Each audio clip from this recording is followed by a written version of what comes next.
ஒவ்வொரு மனிதனுக்காக ஒழிக்கிற உரிமை குரல், மாநில உரிமைக்காக, பெண் உரிமைக்காக, சமூக நீதிக்காக, சமநீதிக்காக, மதச்சார்பின்மைக்காக உண்மையா ஒழிக்கிற குரல்.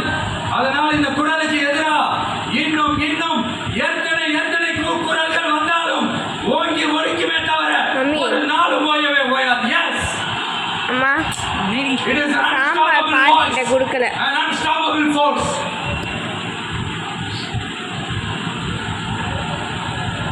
நம்ம அரசியலுக்கு வர்றதுக்கு முன்னாடி அட இவரெல்லாம் வர மாட்டாரியா, அவரே வரல, இவரே வரல, இவருங்க வர போறாரு அப்படின்ட்டு நிறைய பேர் ஜோசியம் சொன்னாங்க. அப்புறம் நம்ம கட்சியினுடைய பேர் அறிவிச்சதுக்கு அப்புறம் பேர் தானே அறிவிச்சிருக்கிறாரு, மக்கள் கிட்ட பேர் வாங்கணும்ல, அதெல்லாம் முடியாதுன்னாங்க. அப்புறம் ரொம்ப முக்கியமா மாநாடுல எவ்வளவு பெரிய விஷயம், அதெல்லாம் இவர் ஒத்தால எப்படி பண்ண முடியும், சும்மா பக்கத்தில் குசியானதை வச்சுக்கிட்டு மாநாடுல எப்படி நடத்தி காட்ட முடியும், அதெல்லாம் அவங்களால முடியாது. அப்புறம் மழை பெஞ்சு எல்லாத்தையும் எடுத்துரும், ஏன் என் கூட இருக்கிறவங்களே கூட தான் சொன்னாங்க. அதுக்கப்புறம் என்ன நடந்துச்சுன்னு எல்லாருக்குமே தெரியும். இப்ப புதுசா ஒன்று சொல்ல ஆரம்பிச்சிருக்கிறாங்க. அது என்னடான்னா, ஆட்சியை பிடிக்கிறதெல்லாம் அவ்வளவு ஈஸி இல்லை இல்லையா.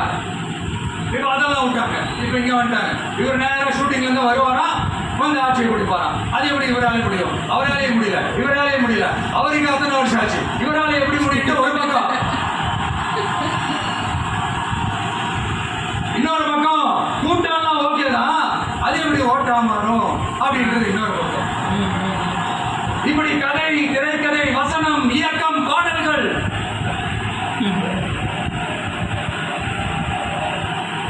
அதனால இந்த அரசியல் ஆய்வாளர்களுக்கு நான் சொல்றதெல்லாம் ஒண்ணுதான், நல்லா கேட்டுக்கங்க.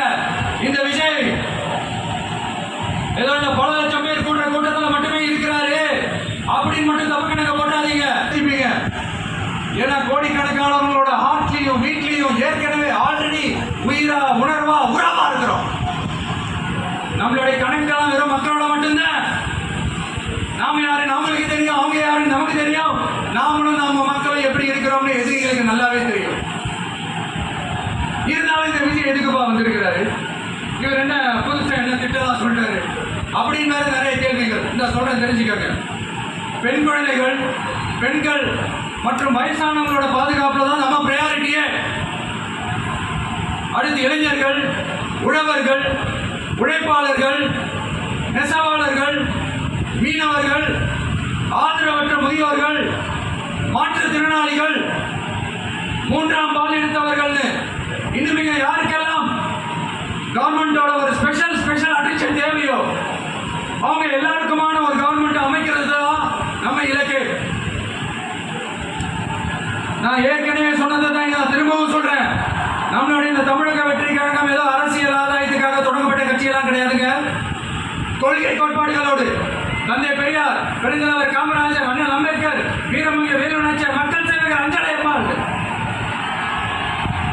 நம்மளுடைய 5 கொள்கை தலைவர்களோட வழிகாட்டுதல்களோடு தொடங்கப்பட்ட கட்சி. நம்ம ஸ்டாண்ட்ல நாம எப்பவுமே ஸ்ட்ராங்கா தாங்க இருக்கிறோம். அதுல எந்த மாற்றத்துக்கோ எந்த சமரசத்துக்கோ துடிக்கூட இடமில்லை. நம்மளுடைய ஒரே கொள்கை எதிரி பாஜக தான்.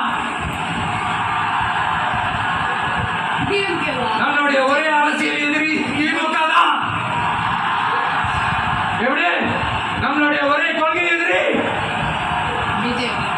நம்மளுடைய ஒரே அரசியல் எதிரி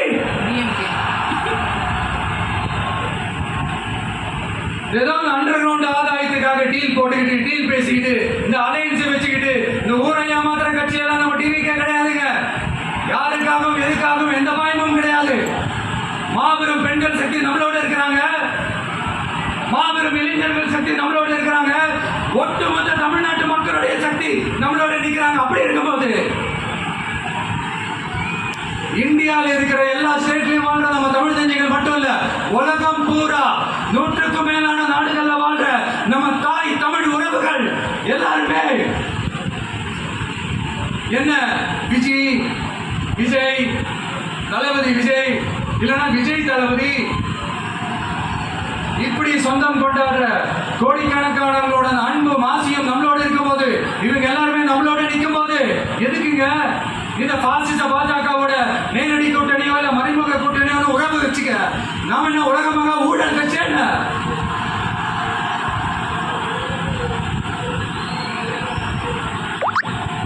பத்தி சின்னதா ஒரு உண்மை ஒண்ணு சொல்லலாமா? என்னடா இவர் வாயால இப்படி சொல்றாருன்னு யாரும் தவறா நினைச்சுக்க வேணாம். ஏன்னா இது ஒரு விதத்துல ஒரு ஃபேக்டும் கூட, அதனாலதான் நான் சொல்லணும்னு ஆசைப்படுறேன். நம்ம யார் தெரியும்ல? நம்ம எல்லாருமே சொல்றேன், நாம யார் தெரியும்ல? இந்தியாவின் மாபெரும் மக்கள் சக்தி கொண்ட ஒரு மகத்தான வெகுஜன மக்கள் படை.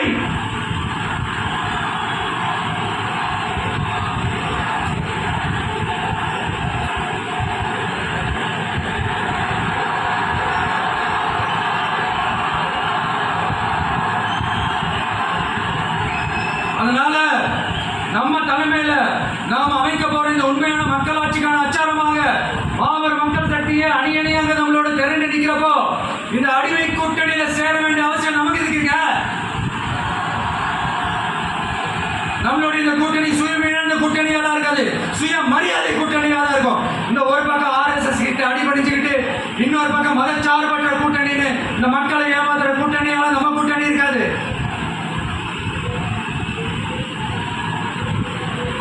நான் இப்பவும் சொல்றேன், நம்மளை நம்பி வரவங்களுக்கு ஆட்சியிலும் அதிகாரத்திலும் உறுதியாக மக்களுக்கு செயல்படும். உடனே இந்த கேள்விகள்லாம் வரும். அப்ப யாரு கூட்டணி, யாரு வரா, யாரு போறா, இந்த கேள்விகள்லாம் வரும். இந்த கேள்விகளுக்கெல்லாம் ஒரே ஒரு பதில் தான், சஸ்பென்ஸ்ல சஞ்சாரம் செய்யுங்க. ஆனா ஒண்ணு, 2026ல 2000 பேருக்கு நடுவுல தான் போட்டியே. ஒன்னு TVK, இன்னொன்னு DMK. இந்த போட்டி எப்படி இருக்க போகுதுன்னா, இந்த அலையன்ஸ் வச்சு எப்படியாவது நம்ம தப்பிச்சிடலாம். என்ன இந்த அறதப்படி, இந்த மேத்தமேட்டிக்ஸ், அரித்மெட்டிக்ஸ் இதெல்லாம் வச்சு எப்படியாவது நம்ம தப்பிச்சிடலாம் அப்படின்னு நினைக்கிறவங்களோட அந்த கனவு ஒரு நாளும் மேம்படாது.